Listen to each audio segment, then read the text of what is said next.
Siz pravaga o'qidingiz, yiqildingiz. Yiqilgan bo'lsa, sizga 100% yordam beradigan joy topib qo'ydim. Yoki prava olmoqchisiz, o'zingizga o'zingiz ishonmayapsiz, ya'ni ekzamindan o'tib ketishingizga. Sizga 100% ekzaminni o'tkazib yuboradigan ukamiz mana.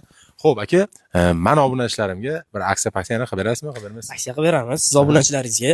Xo'p, avtomaktabda o'qiganlik haqida hujjatlari bo'lsa, olib kelsalar, mana bu akam aytmoqchi. Yoki pravasi rishat bo'lgan bo'lsa, hozir misol Norbel bilan tushyapti, boshqa bo'lyapti, rishon bo'lgan bo'lsa ham 100% tayyorlab, garantiyasi bilan prava beramiz, xudo xolasa. O'sha obuna bo'lsalar, ekspress kurslarga obuna bo'lsalar, 1 million so'mga kelsalar o'qitamiz. O'zi 1,5 million so'mga o'qitamiz. Shu akamning hurmatlari bilan, xudo xolasa, arzon qilib beramiz, 1 millionga o'qitamiz.